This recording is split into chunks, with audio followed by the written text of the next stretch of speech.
What up, gang? Lane Carolina Jackpot time coming at you. It is Tuesday morning. South Carolina versus Alabama coming up this Saturday from Bryant-Denny Stadium in Tuscaloosa. Game kicks off at 12 noon Eastern Time, 11 a.m. Central Time over on ESPN. Carolina Jackpot will be at this game, so there will be no live stream this Saturday, unfortunately. But there will be videos from the stadium, inside of it, the parking lot. Hopefully we'll get to interact with some Gump fans, maybe some Gamecock fans who also made the trip down, and see what's popping off.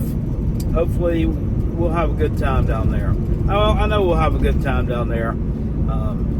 The ball game itself, what I want to talk about here, are we going to have a good time watching that? Well, looking at this game statistically, just in terms of that, it looks like this is going to be a strength-on-strength type of matchup, with Alabama's offense ranked number 16 in the country. The South Carolina defense, however, ranks out number 22 in the country.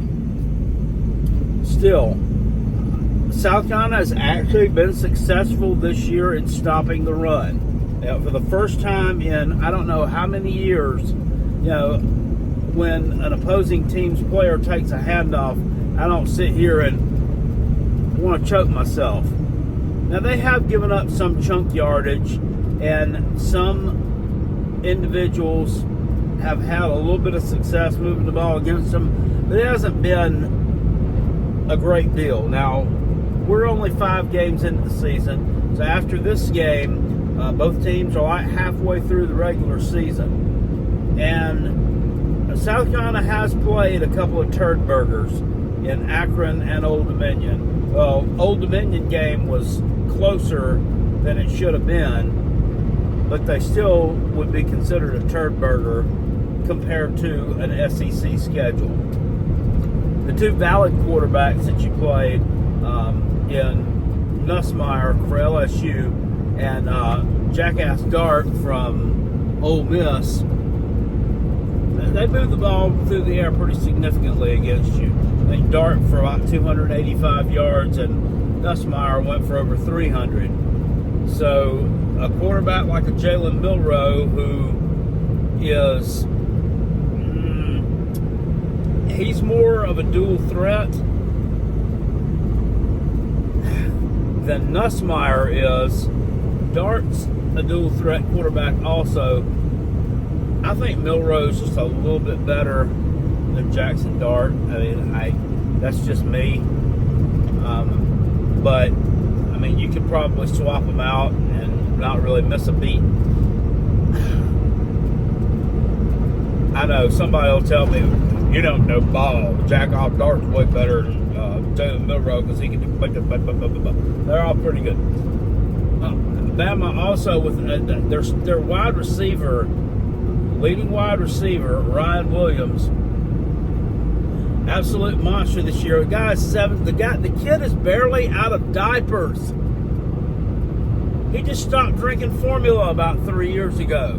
What the hell? 17 years old. That means he's what? Born in 2007? Are you kidding me? I was like 32 when this dude was born. God, that either means he's really young or I'm really old. At any rate, this much is going to be tough to stop. I have a funny feeling about this game, and you're going to say it's because I'm a homer, and that's fine. I have a funny feeling that South Carolina is going to actually play well in this game. Thing is, I have a feeling that Alabama's probably going to play pretty well too. You're coming off that's got to be the most embarrassing loss for the Alabama program I can't think back how long ago it would have been since you had a loss that embarrassing. Probably 2007 against UL Monroe in Nick Saban's first year. With that, that would have probably been the most embarrassing. Somebody will probably sit there, some smart ass, who's a dumb fuck, will probably sit there and say, you've got to be 2010 against the Coots. Oh, no, that team had Marcus Lattimore, Alshon Jeffrey, Steven Garcia, Stephon Gilmore, and multiple other players there who were stars for South Carolina, and went on to the SEC championship game. Yeah, got blown out in the SEC championship game. Now, at least we made it, right? So, yeah, that was a good team. So it would have to be that UL Monroe loss. So it had to have been the most embarrassing one since then. It's a long time ago. That was that was when Ryan Williams was being born, right? 2007. So, wow. What a run by Alabama. You got to respect them.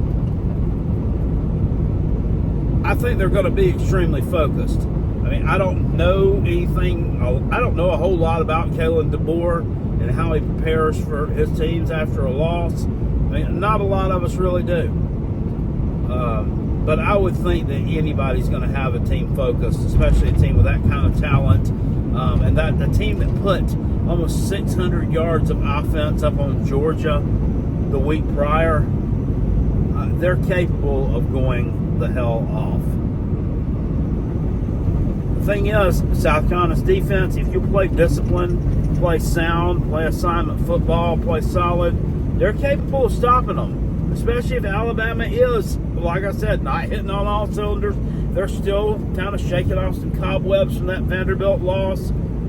It could be a game where South Carolina actually looks competent and competitive. I don't think there's no way. I'm going to go on ahead and say it. There's no way that South Carolina wins the ball game. There's just not. They're not going to win. I don't hardly ever go into games and just say they're not going to win. There's no way. I don't see a pathway to a victory. I'm telling you, I do not see a pathway here to a victory. The offense is just that bad. It's really, really bad. You're ranked, I think, 103rd in the country in terms of passing. Now, the rush game is significantly better. The thing about it is, your quarterback is the one who's rushing the ball for us most of the time. Rocket Sanders has looked good at times, but then once again, I mean, the guy's been injured. He got injured in the first play of the game against Akron, and then really didn't do a whole heck of a lot against Ole Miss. He's still hurt. And I don't like to, and I'm not making fun of people with injuries. I'm really not. I'm not trash talking that, but guys, I mean, did y'all not see that coming? I mean, guy stayed hurt. And at Arkansas, he had one really, really good year. Stayed hurt in all of 2023. And then, why do you think he's going to be able to come here and become the savior? Especially, how are you going to become the savior behind such an awful offensive line? And I'm not really trying to be negative, but, I mean, come on. I don't get it. I really don't. It's almost as senseless as thinking that Dow Hawkins would be a good offensive coordinator when he was the worst offensive coordinator in the NFL. So, if Rocket Sanders is healthy all the time, I mean, he's a heck of a talent. He's a heck of a back. But the thing is, a lot of these players that get injured, they seem to end up getting into it because one injury just leads to another. And unfortunately, I think he's gotten caught into that trap. So, rushing the football, South Carolina's around 50-something, 60th in the country. Passing it, they're awful. It's a combination of Lenora Sellers being really young. He's not getting the proper coaching. The receiving core is terrible. I mean, the only bright spot on that receiving core has been Maceo Bennett, the true freshman. Jared Brown, the transfer from Coastal, has looked pretty good at times. He looked like he was getting better, and then he gets injured. The tight ends, Josh Simon's been involved in the offense a pretty good amount, but the guy from Ball State, Brady Hunt, he was supposed to be a really good player. He was an all-conference player. He's had one catch all year. I don't know what they're doing with him. Are they using him? I mean, I don't think you're using him to block because you've given up like 17, 18 sacks this year. You've given up, I think it was 15 sacks just to Sellers. I don't know how many Robbie Ashford's took. Obviously, significantly less. But Sellers has been sacked like 15 times. And now I don't know how many of those are a result of poor offensive line play and how many of them are a result of Sellers holding on to the ball too long or receivers not being able to get open. But let's just say that happened 30% of the time. So you've still given up 10 or 11 sacks. It's way too much to be given up to one player. The offensive line has issues too. And the thing is, you've got talent on the offensive line. You've recruited really well on the offensive line. Once again, these guys aren't getting developed. They aren't getting coached to get the most out of them. Now, I begged for 2 years for them to find someone new to run this offensive line, but they just haven't done it. The play calling, yes, the play calling's been bad. The Dowell Loggins experiment is not working out. Do you fire? Are you going? No, you don't fire the offense. I don't think firing an offensive coordinator in the middle of the season is necessarily a good thing, especially if they have a good relationship with the players. But you've got other guys on that staff who can draw up ball plays and can call some ball plays. Just take his damn duties away from him, just like you did Marcus Satterfield. Mike Shula can draw up some ball plays, can't he? He was a damn head coach. He's had other stops somewhere. He's done some stuff in the NFL. Surely he can draw up some ball plays. Sean Elliott surely can help draw up some ball plays. Shane Beamer, you've been around long enough. You've been a damn coach for what, like 23 years, 24 years, something like that, ever since you first became a graduate assistant. Hell, you should be able to draw up some damn ball plays.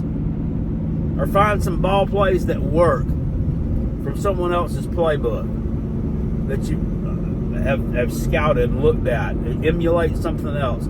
You can figure something out that will work. Lenore Sellers is a talented kid, but that's not the kind of quarterback that Dowell Loggins wants to run an offense with. He wants a pocket passer type of person. He wants a Spencer Rattler type of quarterback. And that's just not what we've got. We have no identity on offense. It can't be, look, you've got teams out there that have identities. Like with Kentucky and Mark Stoops, they're going to have good lines of scrimmage. They're generally going to play good defense, and they're generally going to be able to run the ball pretty well. That's their identity. Tennessee's identity on offense is to spread the field out and run the ball to set up the pass. We don't have an identity. It's just whatever the hell we think is going to work this week. And we recruit these players in, and I don't know. Instead of having a South Carolina offense, this is what we do here. We try to change the offense around to fit whatever player we have at quarterback. And I understand you got to do some of that, but just changing your overall philosophy every single year it's just not a recipe for winning football at a very high level. And I've already went a big old long tangent, a big long rant about South Carolina, what all the issues are that I see there. But, defensively, I can't say enough about, what they've done. On the back end, I think this team is a lot better than what it has been in the past. I haven't seen nearly the missed tackles and blown assignments that I used to see. So things are coming up there on that side of the ball. Thing is, A lot of those players are going to be gone after this year. So, I mean, Nick Emmanwari's not going to be there anymore. Tonka Hemingway's not going to be there anymore. Kyle Kennard's not going to be there anymore.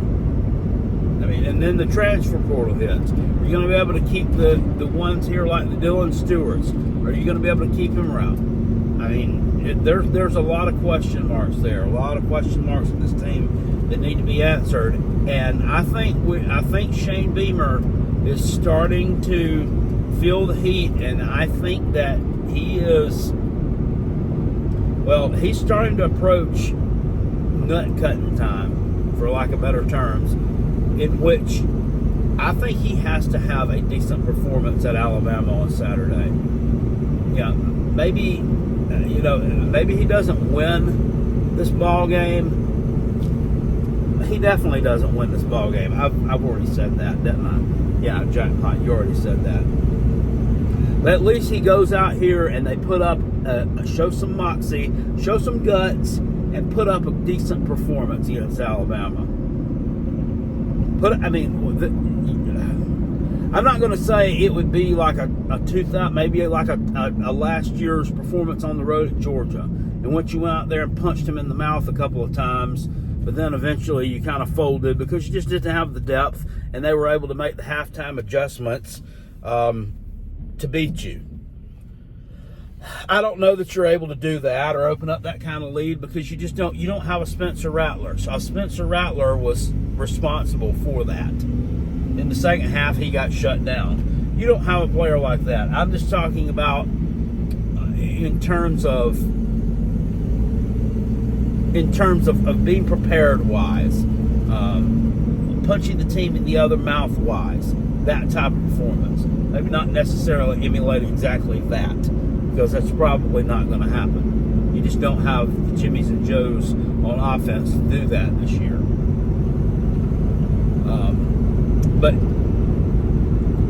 if the likely scenario of what's going to play out the rest of this year happens, like I said, I thought it's likely to happen, and that's going 4-8, not winning another SEC game, and Wofford being your only other win, I don't see a world where he is not let go. I don't see a world where that makes no sense.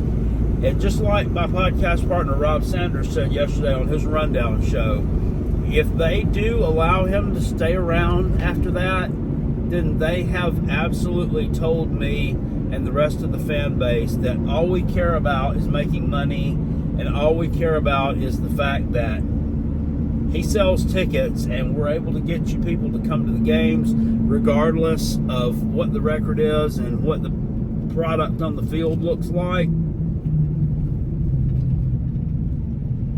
Then that's showing me that they really don't care about having a decent football team there, which is sad. It's really sad, and the only way to fix that, unfortunately, is for people like me and you to stop giving money. Don't buy tickets to the games. Stop showing up. Have 50, 60,000 people show up for the games instead of 75, 80,000. Yeah, they make a switch real quick then when they see that it's hurting them in the pocket. But as long as people, and it's hard. It's hard because you get amped up for football Saturdays in the fall. There's always that hope against hope that this year is going to be different. That this year we're gonna do something different, and we got this guy coming in, we got this new player coming in on the transfer portal, we got this new coordinator, and oh by God, he's gonna be great. It starts at the top. Until you fix the top and allow the top to fix the pieces down below, things are always going to be what things have always been.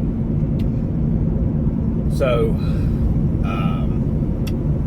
it's time right now for him. He's at a crossroads here where he can either turn left and choose to do the right things and fix shit, and it may even be too late, to be honest with you, or turn right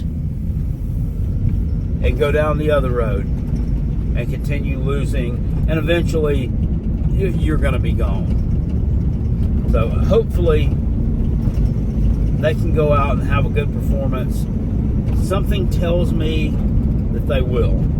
I don't know what it is, but something just tells me that they will. Teams are not always generally as bad as they looked the week before. Yeah, I'm giving Ole Miss credit. They're really good. They are a good football team. Yes, I know. In my Sunday rant, I was a little bit agitated, still a little bit pissed off from that game, and I said they weren't very good. They're a good football team. They rank. I didn't know this either. They ranked number 1 in the country against the run. There was no way we were going to run on that team, and we didn't. So they're a good football team. It's still, and you're a 9.5 point favorite, underdogs. It's not the fact that you lost. I could have lived with a loss. I could have lived with a 10-point loss. You know, it would have, I wouldn't have liked it. Wouldn't have thought it's acceptable, but I could have lived with it. But getting blown out like that and scoring only 3 points is totally unacceptable. In year 4, I don't care who you're playing. You should be able to be competitive. So that's about all I got to say about that, guys. Let me know what you think about the South Carolina versus Alabama game down in the comment section below. I'm looking at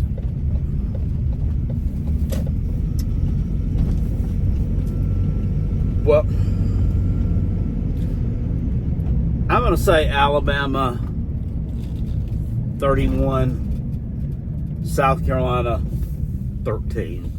Somehow or another, I think South Carolina finds a way to cover the spread. Not totally embarrass themselves, but not really be within striking distance in the second half either. I think that's about where we end up at. I think Alabama goes out and just gets a workmanlike victory, and we go home not totally deflated, but not really impressed either. That's what I think we get on Saturday. That's my official prediction. I'm not going to sit here and say something stupid like 52-0. No, we're past that. South Carolina defensively will keep them in the ball game to some degree, but we're also kind of going to be up against it a little bit also in 2. Anyway, let me know what y'all think about this game down in the description box below, or the comment section below rather, and I'll talk to you guys later. Appreciate you. Peace, and I'm out. Go Gamecocks.